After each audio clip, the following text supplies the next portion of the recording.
Hey, welcome back to the Cycle World podcast. I'm Mark Hoyer, the editor-in-chief, and I'm with Kevin Cameron, our technical editor. Our topic this week is MV Agusta's evolution in Grand Prix racing from basically the 50s until they quit in the 70s. And, magnificent evolution of technology. In the early years, they were kind of beating up on, they had some multi-cylinder competition, but MV, aircraft company, and the Count was wishing to have a hobby and was enthusiastic and invested heavily, as one would in doing that. And so MV came in and won tons of world championships, and obviously, you had Giacomo Agustini, super talented rider, among others. Ton of championships. But then it got really serious. Honda came along and did some good business. And so anyway, we're going to talk about MV Agusta and Grand Prix racing. And Kevin happens to know something about this. having just finished going through my notes. Yeah. The thing here is, in my opinion, that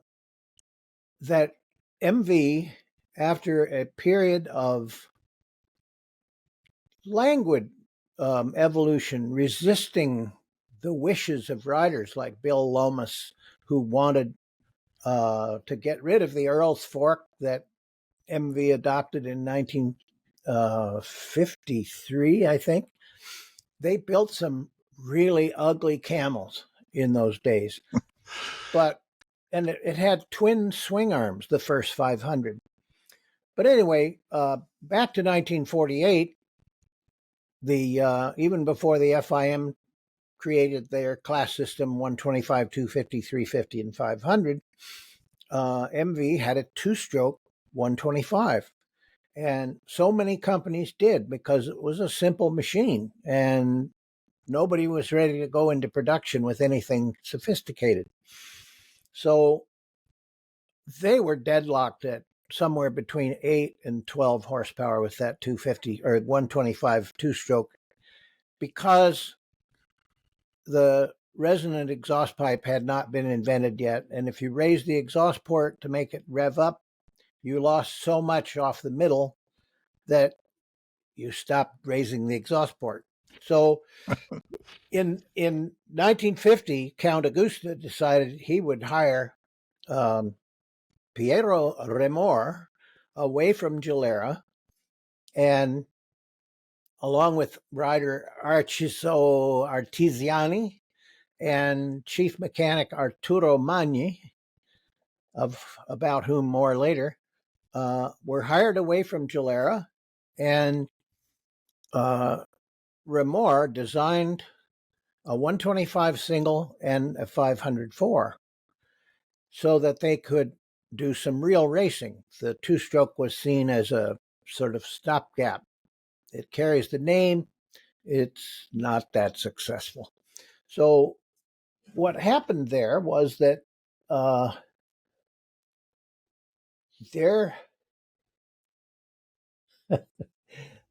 in 1952, MV managed to win the 125 championship.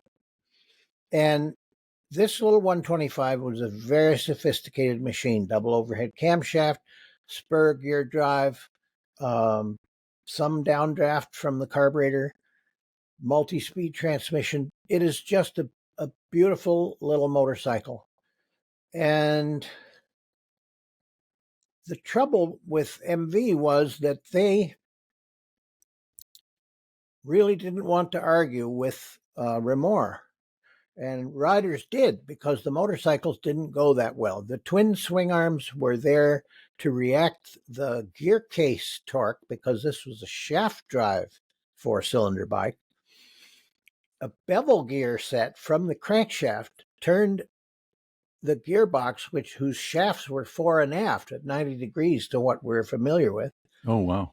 And the shaft gun runs back to the rear wheel, and the parallel swing arms are there for the same reason that Dr. John Whitner ran a strut to his gear case on the shaft drive Moto Guzzi V-twin to prevent pinion climb. Anyone who has an old style BMW knows that if you roll on the throttle, it lifts the back end, and when you roll up, it settles again. And if your purpose is to create a comic situation, you can do it in seconds with That's nothing true. but the Yes. throttle. So that's where that went. And Gilera was a powerful company with a lot of experience in 500 racing, so they sort of went ahead winning 500 championships until 1956, when the talented, opinionated John Surtees was hired to ride MV's 500. And when he arrived, he saw all this nonsense, these extra swing arms and friction dampers from the 1920s and dreadful archaisms. And he said, this has to go. And, fix that pile or I ain't riding it, which is something we've heard on this side of the Atlantic. So Surtees got busy and he won 500 championship in 1956. And he suffered the same kind of trouble that many a modern rider has suffered, which is you go out to practice, something on this bike is weird. What is it? You pull into the paddock, mechanic comes up to you and says, oh, we put on the latest fork and we changed this and we changed that. So he got on with his work. At the end of the day, he said, fellas, it is now forbidden for any change to be made to the motorcycle without my knowing about it and giving my permission. So that's the way it was in future. And there were small improvements to the 504. They got rid of the twin swing arms. They got rid of the Earl's fork. They were constantly busy making a different frame in a process which they called Nortonization, because in 1950, when MV's program, four-stroke program began, Jeff Duke on a single-cylinder Norton was leading the championship until he had tread separations on high-speed circuits. And so Gilera were able to win the title again. The following year, on a different brand of tire, Jeff Duke, again on a single-cylinder Norton, defeated the four-cylinder bikes. So the Italians realized that there was more to motorcycle chassis than something welding in a bunch of poles, metal poles, to connect the wheels and the engine and the steering. And they tried stuff, not always very progressively. Well, we should talk about that time, because the Italians were making power. You know, they were revving a multi-cylinder 500, and you had the Norton Manx, which was a very efficient 500cc single overhead cam. It At the breathed, peak of its development, yes. yeah, it breathed well, and it had the featherbed chassis, which was my experience with. Yeah, brand new in 1950. Brand new in 1950, and truly a great leap forward. They called it the featherbed because it was so smooth. It just worked. And there was a reason for the smoothness, namely all hydraulic damping. Yes. Long travel for the time, rear swing arm suspension, and telescopic fork up front.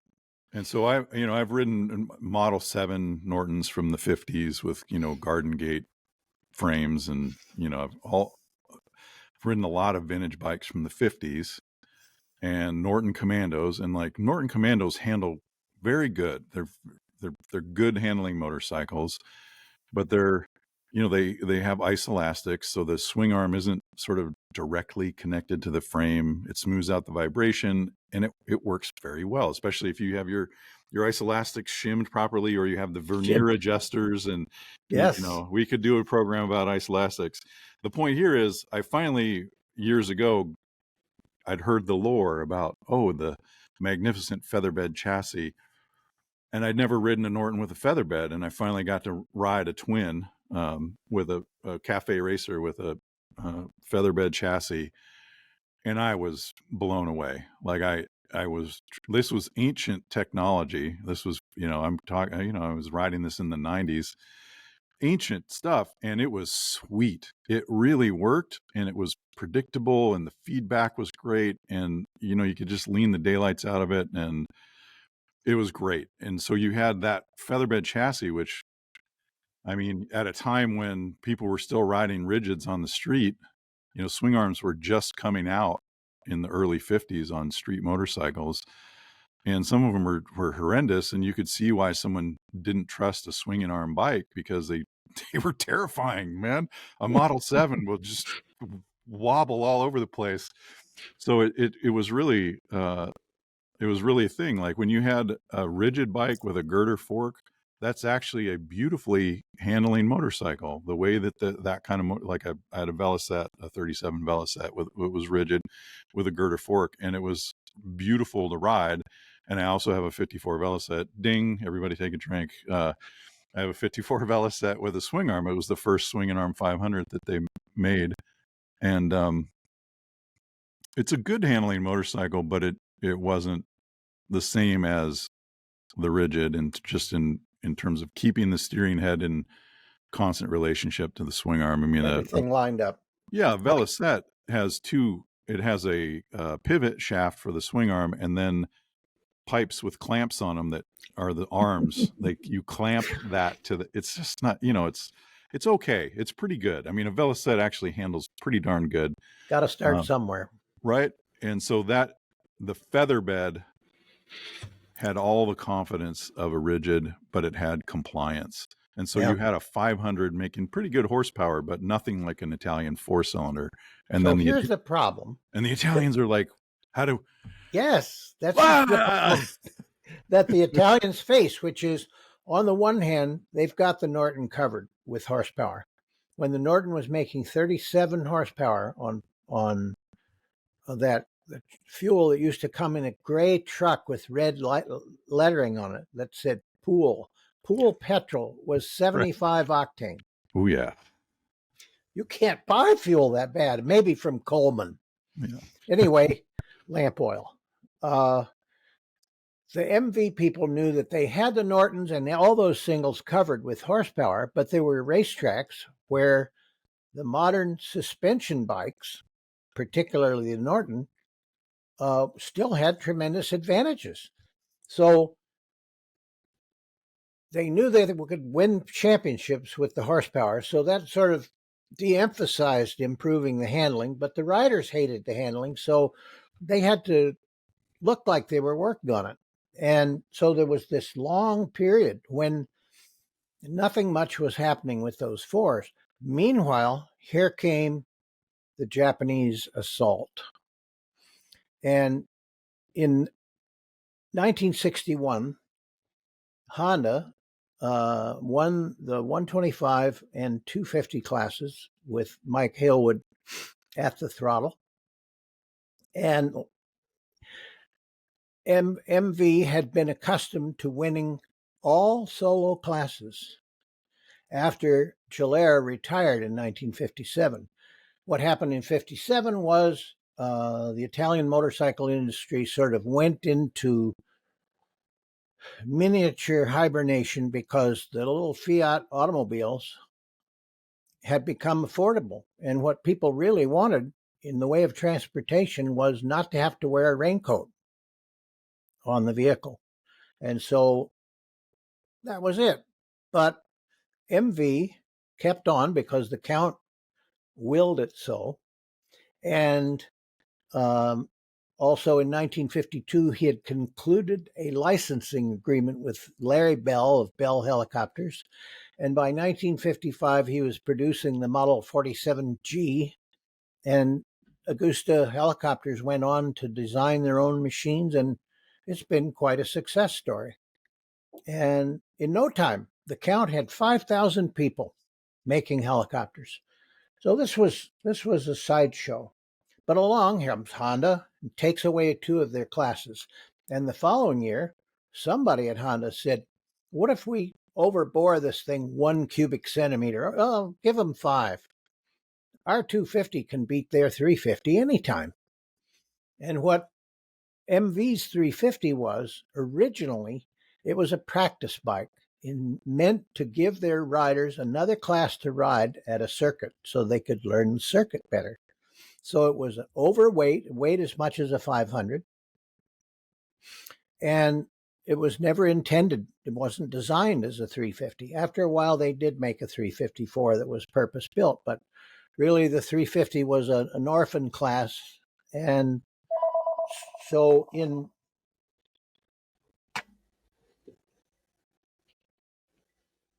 1962, Honda took the 350 class and they kept it. So MV are kind of pushed into a corner here. They had only one class left in which they were accustomed to winning, and they hired Mike Hailwood, and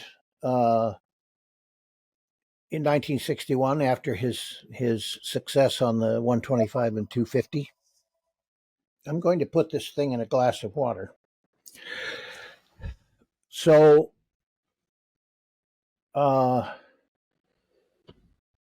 they had to decide whether they were in or out. And somewhere around 1964, the Count summoned his men, Arturo Magni in this case, as sort of the technical leader of the race team. Count Agusta says, what I want to do now is I want to make a lightweight 350 by taking our 250 twin and adding a cylinder to it. So get busy. Oh, and another thing, I have a list here of features that it must have. And then he listed all the most dreadful features of the past: 2 valves per cylinder, wide valve angle, all the dreadful things that he wanted. Separate cylinders and heads, presumably for rapid replacement. Bad idea. NSU already tried that with their the 500 that they built that had all separate cylinders and heads, and it was a giant tuning fork. All those parts were waving and vibrating, and the riders said, I can't hold on to the handlebars. My hands get so hot. Anyway, they built this thing, a 2-valve 350 triple. And why was it a triple? It was a triple because the Count said so. And other people who to this day are uncomfortable with the idea of a triple, the Count made it work. So they built this engine and they put it on the dyno, and it was terrible. And the Count was informed about this, and the Count breezed in and said, oh, we have to fix this. This is not satisfactory at all. I want, one of the things that he wanted on the original was hairpin valve springs. Oh gosh. Like you would find on a bone stock Manx Norton Racer.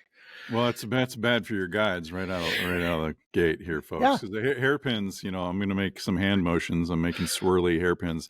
It's basically like, think of the spring in on a clothespin. On a clothespin, yeah, and that's what you're doing. You put one on each side of the valve, and then the forks come out and pick up. It's just a joke. You can't make them concentric. It wears the guides faster. They're just not as good as a good old coil spring. So the Count basically went through his list. He said, this is all nonsense. We're not doing this. Here's what I want. And he made a new list of modern things. And it is not available anywhere that I've been able to read exactly how he got his education. Did Arturo Magni whisper in his ear? I think probably not, because the boss is a pretty big thing in 1960s Italy. And Did the Count do some reading? Did he call someone whom he respected? Maybe. But in any case, they now built a new 350, and it was 5 inches narrower than the old 4-cylinder. And it had quite robust chassis, multi-tube chassis. After a few goes with an old 250 twin chassis, they built a new chassis for it. And then they hired young Giacomo Agustini to ride the thing. And during the year that he rode just that bike, oh, wait a minute now. In 65, Agustini was second in the world in 350 and 500. And if you get out your little red book and look these things up, you will find that after Agustini, there came single cylinder 500s, matchless G50s and Norton Manxes.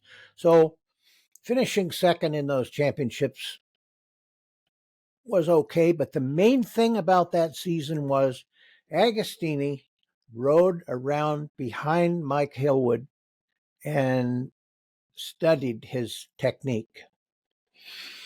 So, and in the meanwhile, you will find little items in the historical record. At such and such a track on a certain date, the fork had a forward axle. On another date, it had a rearward axle. On yet another date, a center axle. They're playing with the trail.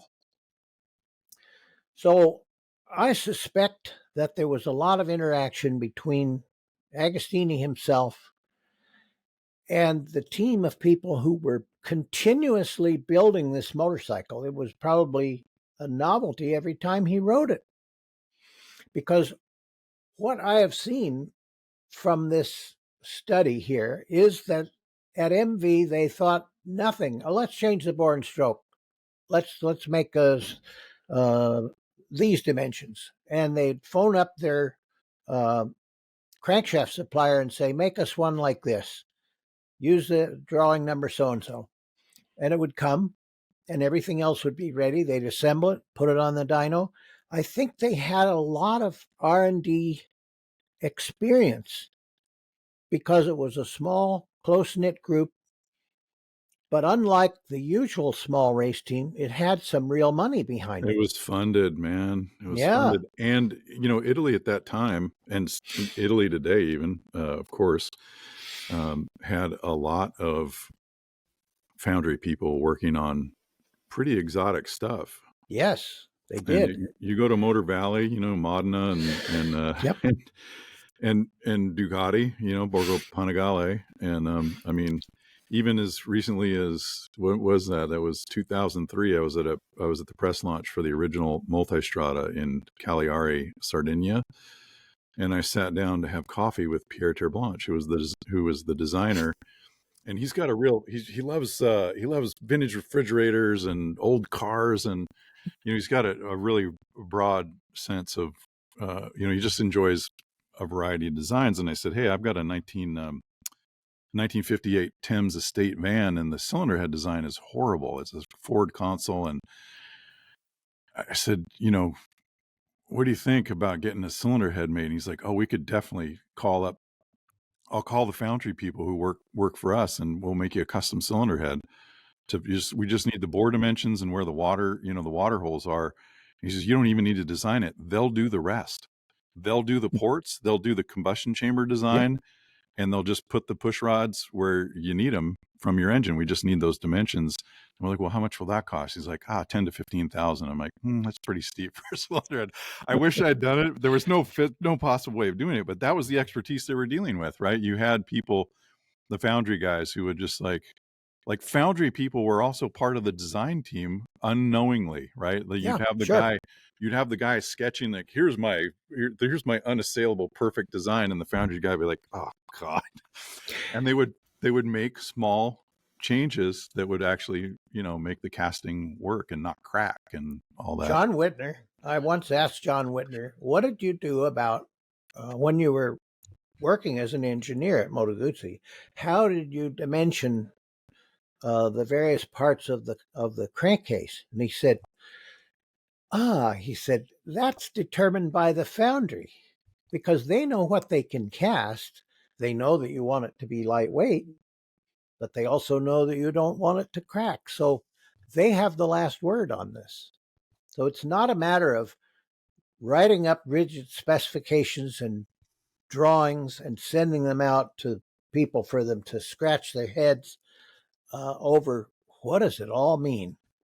This can't be manufactured.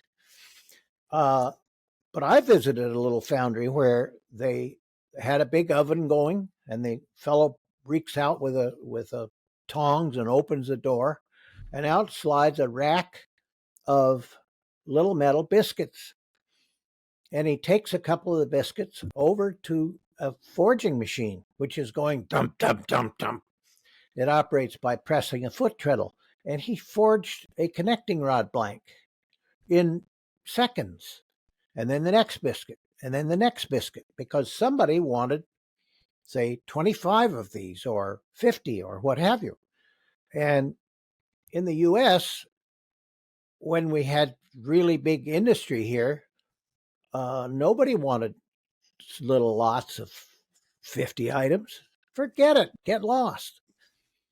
But that kind of thing persists in Italy today. So, in a sense, the small size of MV's race team was deceptive because they could call upon these other people. For example, Ceriani, make us a fork bottom this way. Well, we want it that way. And so I think that this is how the MV Triple was made into a highly competitive motorcycle, such that when Hailwood left for Honda, Hailwood won 4 or 500 championships on MV. Then he went to Honda for 66 and 67. The RC181 Honda was a conventional design in the sense that it had a fairly longish wheelbase. The engine was fairly far back in the chassis, which was the style then, because people would say that's to improve traction. So the MV Triple was a step in the right but opposite direction. In so many ways, the chassis was stiffer. They had worked out the steering geometry by constant feedback between the rider and the design department. And I think that, well, I don't have to think that. We know that the result was brilliant. And the thing about that is that it started out as an oversized 350. So let's run this in the 500 class. So here comes 1966. It is Agustini versus Hailwood. It is MV versus Honda. And you would think, based upon the number of engineers available to those teams, it should have been a Honda walk. But it wasn't. And the problem was not horsepower, because the 181 had MV covered by at least 10 horsepower. The problem was that the motorcycle didn't go in a straight line very well. And when Hailwood was asked about it at the time, he said, it's as though there's oil on the rear tire and there's a hinge in the middle of the chassis. And every time I ride it, I wish I could be someplace else. But he put his back into it and did a magnificent job. And there were some classic battles in those years. One in which Agustini was winning the TT at the Isle of Man, and his chain ran off. Hailwood was a towering TT specialist. If you don't know all of those corners in intimate detail, if you try to go fast and hope for the best, you will likely experience the worst. But these were two really tremendous talents. And the people who were able to see those races myself not among them, remember them to this day. Unfortunately, at the time, Honda was preparing to enter the car business in a big way. And they were having a big controversy back at the factory because Mr. Honda wanted to build an air-cooled four-door sedan. And the production plans were made, the equipment was installed, and they began to produce sample quantities, pre-production manufacture. And the cars were terrible. And they kept making changes to all the parts, and costs were mounting, and nothing was being sold. Finally, engineers went to the old man and they said, "Oh, please, do not destroy our great company by insisting on air cooling.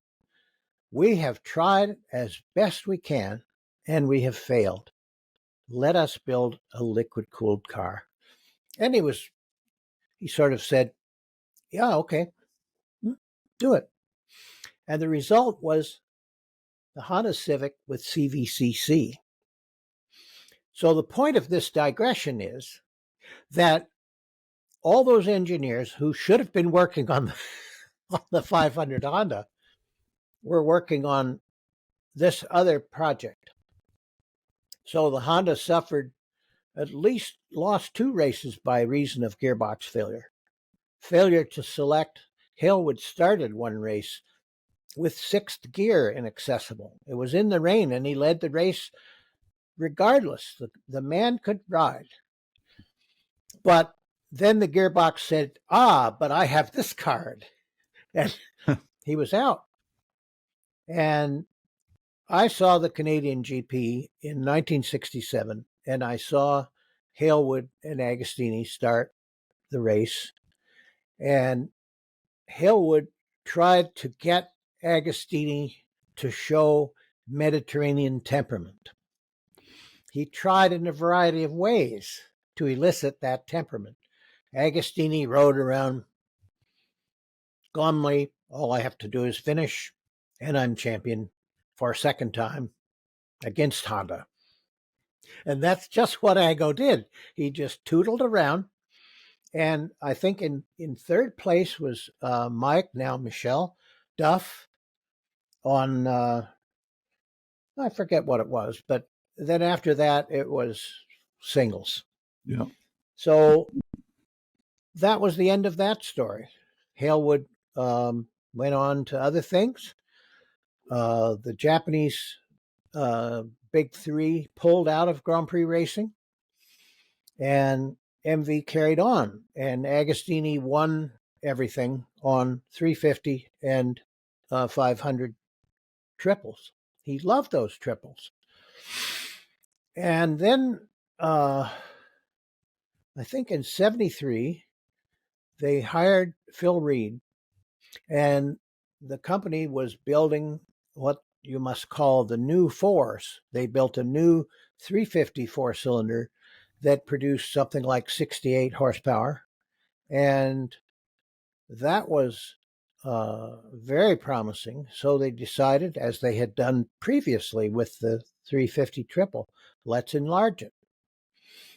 So Phil Reed on the new 4 managed to win 2 titles and on 500 titles. Meanwhile, the Japanese are invading the 500cc class, toe in the water. Jarno Saarinen did so well on Yamaha's sort of first try that MV were persuaded to hire Phil Reed.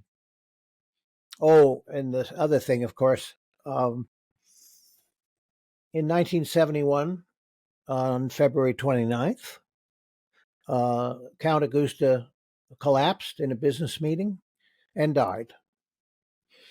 And around that time, the Italian government decided that the MV Agusta helicopters were now a manufacturer important to national security, And so they took a 51% share in the company. None of this was all that friendly to racing, but they soldiered on. In 74, MV hired a man, Giuseppe Bocchi, with maybe Formula One race car experience. And he took over the new fours and he designed the infamous Boxer 4. Now, we know that it's difficult to make a short wheelbase with a 90-degree V-twin. Ducati tried and tried, but there's that long cylinder sticking forward, and then you've got to have the gearbox behind the crankcase and the other cylinders sticking up more or less vertically. But the Boxer 4 had cylinders pointing forward, 2 of them, and cylinders pointing backward. So it was not a motorcycle engine at all. Crazy. And 2 of those engines still exist there at Robert Iannucci's shop. And supposedly they have been run. They were run on carburetors. The fuel injection was provided for them at a point. But to my knowledge, there was no full vehicle testing. How far did MV get against the 2-strokes? Around, I think the early 504 made somewhere in the high 90s for horsepower. And you will find people who will tell you they never made a single horsepower more than that. But on the official record, you will find all these different claims that eventually they got to 105 horsepower in their last year, which was 76. They won their last race in 1976. And the trouble was that MV encountered the big problems of high-powered 4-strokes in racing, namely engine braking and lack of weave stability. And Phil Reed had brought disc brakes, modern disc brakes, and cast wheels, and had said, put these on my motorcycle. Because, of course, he saw what was happening everywhere. He could see the rest of the world rushing past them on both sides. Here comes Barry Sheene. He's world champion at a point.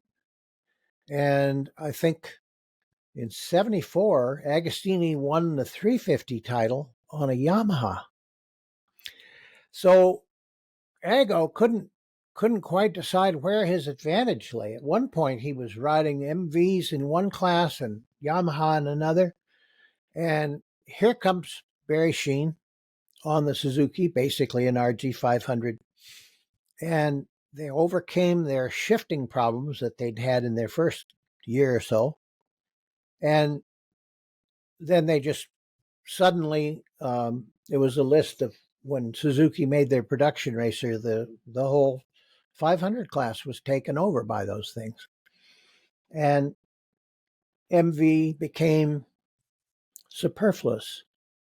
Well, it's to Agustini's credit that he was a supremely talented rider. He really unbelievable, was. Yes, because the temptation is to regard him as a man who always knew where the camera lenses were and was bound and determined that they should all be pointing at him. And you could see that. Handsome devil. There are people who, even now, who are looking throughout history for the perfect person. And they're going to have trouble with that. So Agustini may have been a grandstander, but it didn't interfere with his riding a bit. And he was intent on winning races.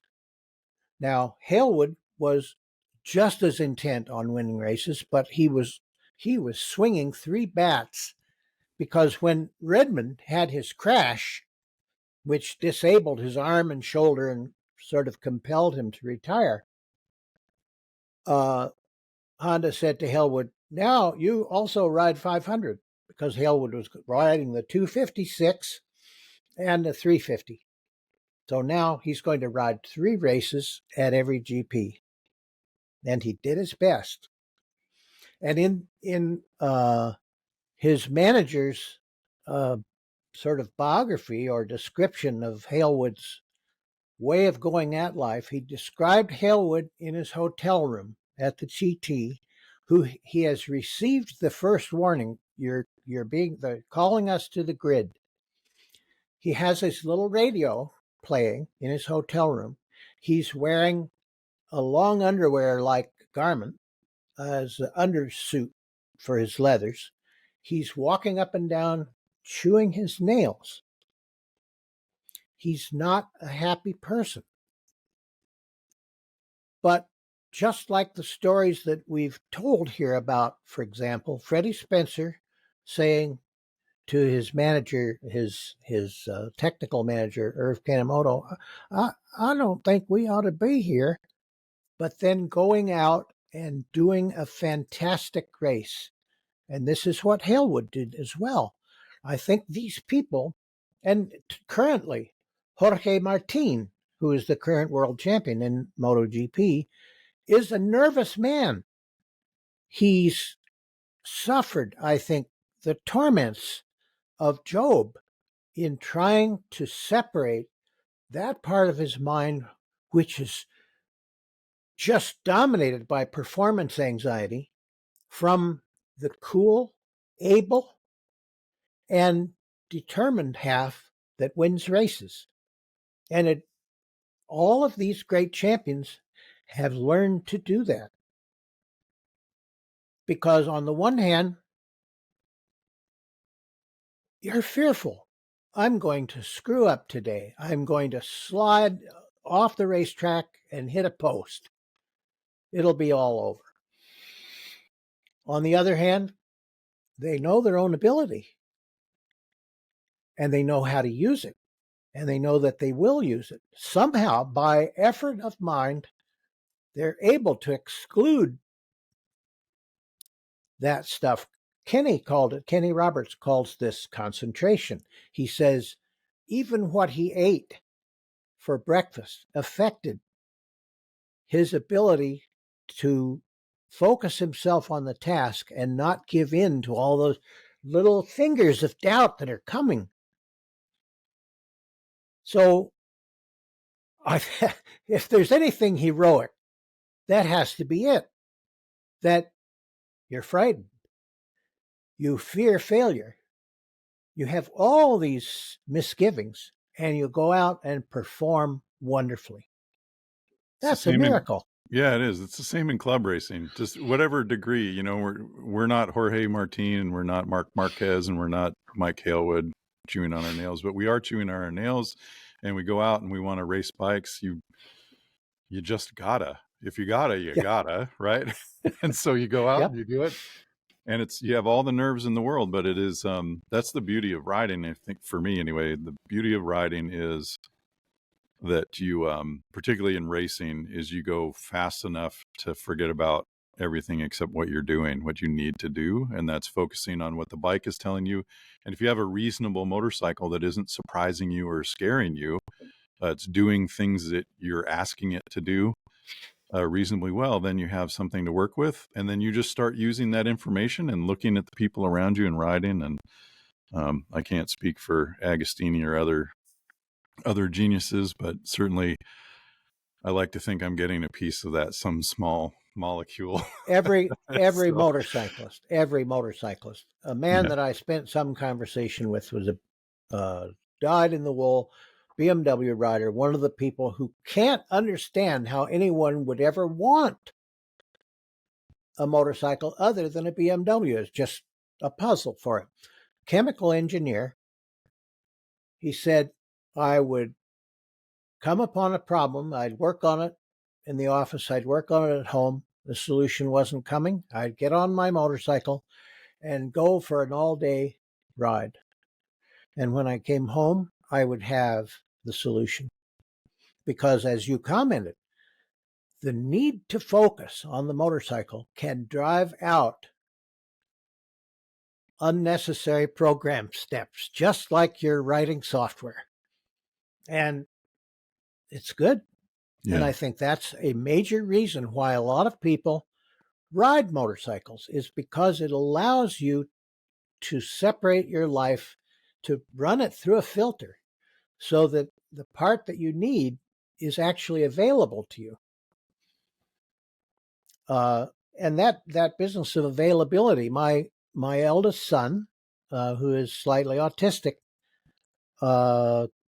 came home from school on a home study program, which the school board authorized. And for 6 months, he couldn't read. He'd been through all the classes, but he couldn't read. After he'd rested for a period, he could read suddenly. And what had changed? His reading ability was no longer denied to him by some switch in his forehead. It was all there. The school had succeeded in teaching him to read. He had to get access to that ability, and he's been able to read ever since. So brains are pretty wonderful things. Yeah. And I think that this aspect of the motorcycle is important, because in a car you're basically in a living room. I'm getting off the shoulder here a little bit. I'm gonna text so and so. But on a motorcycle, you're like a squirrel running across the grass. Where are the predators? They're coming to get me. And the squirrel is alert. Motorcyclists have to be alert. That alertness squeezes out irrelevant thoughts and leaves you relaxed. Good thing. Yeah. Yeah. I love cars. I love driving. I've driven on tracks, and I've certainly got significantly more seat time on a motorcycle, but the level of engagement, even, with my ability driving in a car, I tested cars for, some magazines in the back, back in the day. And we did some track testing. And I was, when we would go do a track test, we would start at sunrise and we'd do photos, and the track would be cold, the bikes would be cold. We'd do statics to make sure we had those in the can. And then we'd start riding group action shots and all of that. And then you started testing in earnest. And when we'd go out to Streets of Willow or something, it would be 110 degrees by midday, or 90, whatever it was. And you're wearing leather and you never take off your suit because you're constantly doing that. You're drinking as much water as you can so you don't tip over. You got to remember to bring the sandwiches, and you do all that. And then by sunset at 8:30 at night, you're still doing photos and you're pushing the bikes around for statics, and that's your day, and you're completely smoked. And it's if you're lucky you're not cramping, and then you're riding for lap times and during the middle of the day, all that stuff. And I went out to do some car tests at Streets of Willow on a hot day, and I was mentally prepared for that. And what I found out was, when I'm not trying to drive a lap time, I can have the air conditioning on. When I'm trying to feel what the car, I'm driving around and I'm wearing shorts. I'm not wearing a full leather suit in 90-degree heat or 100-degree heat. I'm sitting in an air-conditioned car in shorts, and then I'm getting out and sitting under the awning. And it was just a much different, not that racing, obviously, Formula One and rally racers, everybody's working hard and they get sweaty and all that, but you're sitting, the level of engagement that you're working with on a motorcycle, where you're placing your body, it's so different. Are your arms straight? Are they bent? Are they like this? Your arms are an extension of the front suspension. You're counter steering. You're weighting your pegs. You're lifting off the seat because it's shaking. And if you get your ass off the seat, you become like a damper, and the bike can be stable. There's just so much you can compensate for. There's so much you can influence negatively if you do it wrong. Man, it is another level of engagement. And again, I love cars. All respect to fast car drivers, because I am not one. Certainly it's a lot of work. It's a lot of work to race a car at a very high level, but the dimensionality, there's that extra dimension of movement. And I think for pilots, you add another dimension of third dimension. Yes. Another dimension of that. You mentioned standing up on the seat. to stabilize a motorcycle. Everyone does this when necessary. And Eric Bostrom told me that when he had his first ride on Kawasaki after he was fired by Honda, he said that bike had real problems with pumping. And I found out that if I just hovered above the seat, it would settle down. So he said, I rode 200 miles like that. Oh man, because you put your butt back down on the seat. Yeah, it starts to weave again. So these are shared experiences. All motorcyclists have had very similar experiences because the MotoGP bike of today and your ancient Velocette are still two casters joined at a common pivot, an engine, two wheels, and a place to sit. And the behavior of those machines is what caused Bill Dutcher, who for years put on the Aspencade, to say a motorcycle is a motorcycle. Somebody who can ride one discipline, don't be surprised if he or she can do really well in any of the other disciplines, because they all share common characteristics. So now the MVs went off to various collectors. Robert Iannucci bought the contents of the race shop at one point, and he has that stuff in the New York area. And he has kept those machines in usable condition so that on several occasions, Agustini has made laps of honor at different circuits and different motorcycle celebrations. He's probably done more traveling in that undertaking than he ever did when he was racing. But it's the motorcycles can still be heard, and they have the ability to produce megaphone music, which MotoGP bikes don't. They're designed to keep the tire hooked up because they have too much power. What are you going to do with 300 horsepower at exiting an 80-mile-an-hour corner? Nothing. Yeah. But that whole thing is just an exercise in how to increase the amount of power you can get to the ground. And modern motorcycles, whether they're production or whether they're racers, are tremendous improvements over the past. Many of the things that define late model motorcycles are not really visible. But the change goes on constantly, tires being the major thing. Tires are really the choke point for performance. If you can improve tires, then you can improve all the rest. You can use more power. You can ignore certain kinds of situations that used to induce instability. Well, you're forced to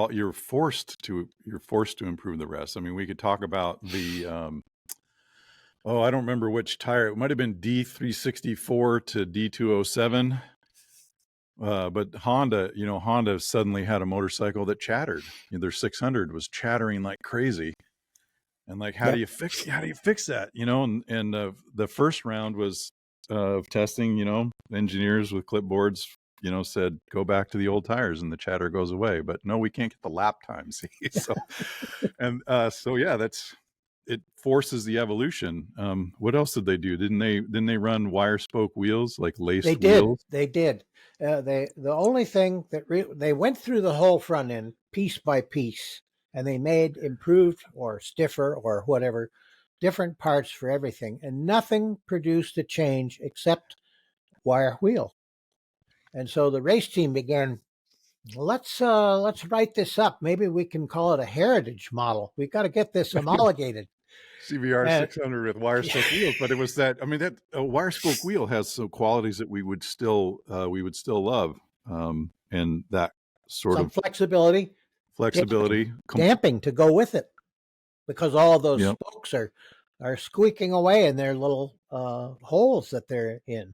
So, But yes, tires will force an progress evolution. Yeah. progress benefits, and it also takes away. Something is lost. We have to accept that. Yeah. So, I mean, think of the Earl's fork. We were talking about that earlier in this program yes, about an MV Agusta with an Earl's fork and where it puts the mass. It puts it becomes a pendulum behind the when you're axis leaned of, over, yes. yeah, behind the axis of steering, and it hits a bump, and it's, ugh, I mean, what a horrifying thing that is. The feeling that would give, and it's great. It's a great sidecar fork, and if you're just rattling down the highway, fine, but it's the same issue that Indian, when they were engineering Indian motorcycles, at Polaris. Yeah. And they're putting skirted fenders. They have to build this bike. They have to do something that honors the heritage of Indian and reintroduces it to the modern world. And we all have that image of balanced fenders, and they got to be steel. We cannot make a carbon fiber fender or a plastic fender. This is America.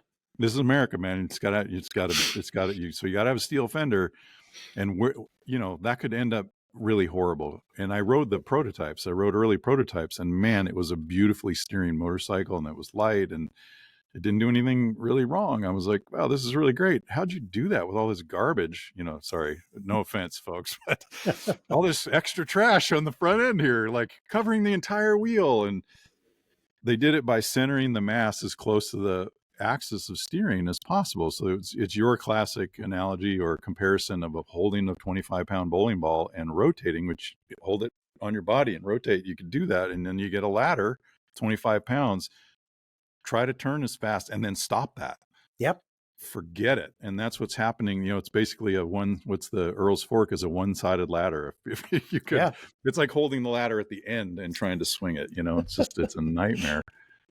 And but it was good enough. It was good enough to do the thing. And then, but tires improved, and then all those other bits, brakes. Yeah.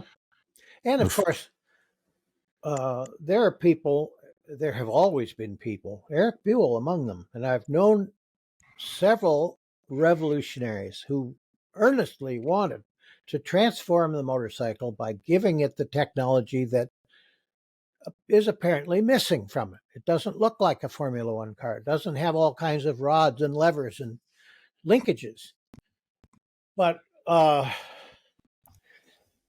the way the motorcycle progresses is you try to do something with it and it won't do it. That's a problem. It won't do this. You work on that.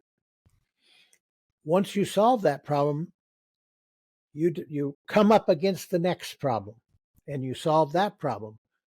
In many cases, these problems are invisible.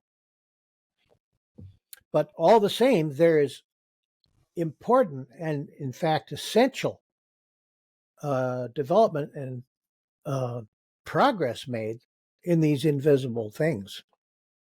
So also it's interesting to note that back in the period when Agustini was riding the MVs, they tried downforce airfoils on the front, looking very much like what Aprilia have this year and last year, and they rejected it. And of course, the reason to reject it was that motorcycle, the 3-cylinder motorcycle, eventually made something like 83 horsepower. So wheelies were not the terrible problem that they became when motorcycles began to make 180 horsepower, 220 horsepower, 260 horsepower, where all you have to do to raise the front end at 200 miles an hour is to turn the throttle. And eventually the combination of the wind force tending to blow you over backwards and the acceleration, just the front end just comes up. Yep. You could keep on accelerating if you had something to push it back down. And that is what the airfoils are for. And you have But traction to take it. yes, I mean, you have the traction to take the grip, advantage of yes, that you have to power. have the tire that can do it. So these solutions are often invisible, but they are real and they continue. The way forward is to find the problem that's holding performance back. Essential performance is holding it back at this moment. You solve that problem and come to rest against the next problem. That is practical progress. Simply making a complicated front end or an X form dual swing arms or a chassis that is made like the Type 61 Maserati out of lots of little 5/8 inch pipe. Those are exercises in complexity, which some people enjoy, but they are not addressing a specific problem. And if no problem is solved, it is not progress.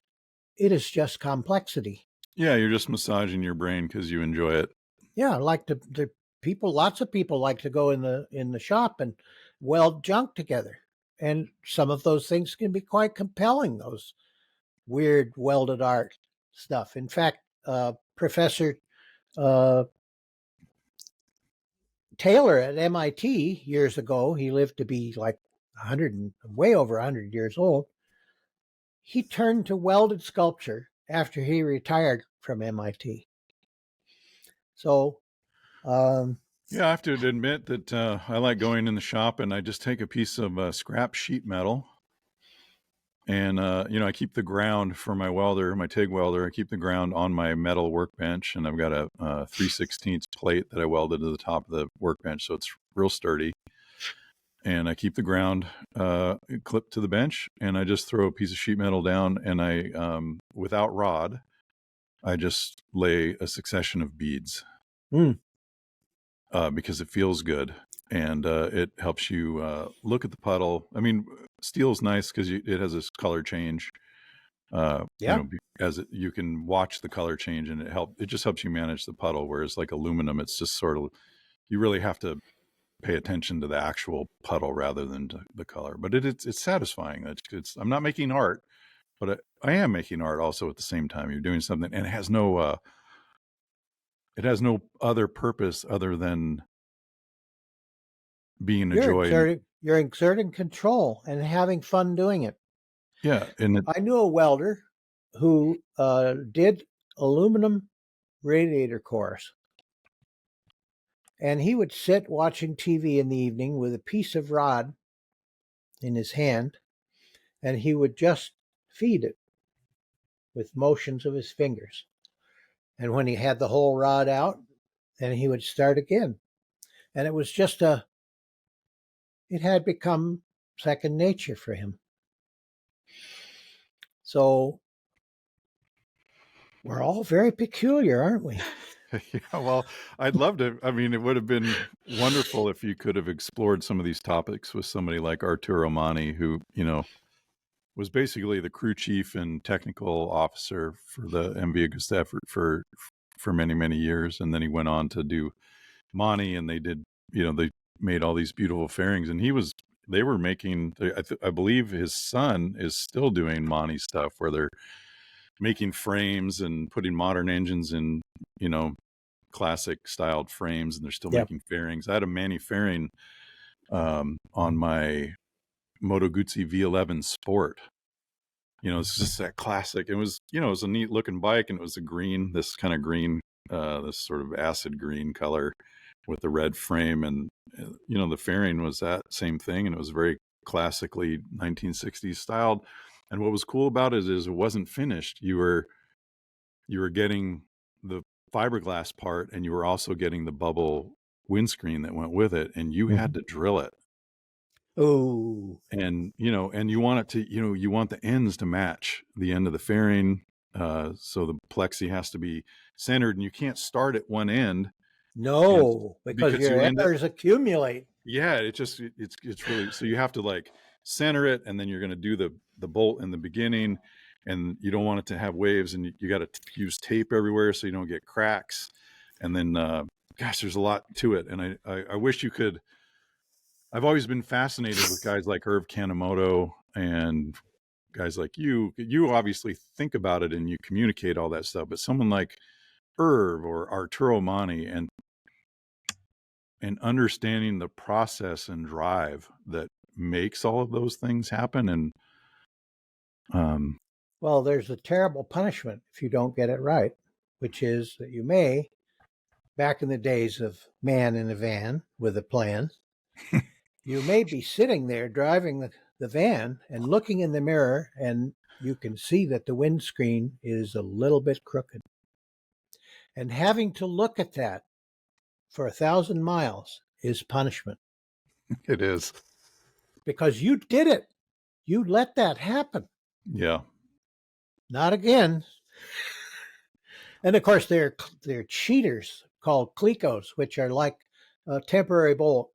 You squeeze it, you push the probe through the hole, and let it go, and it clamps the two surfaces together. Oh, Clecos are miracles. You need 1 million Clecos. How many Clecos do you need in your toolbox? The answer is one more at least. And it's how many you got. It's like clamps. Like it.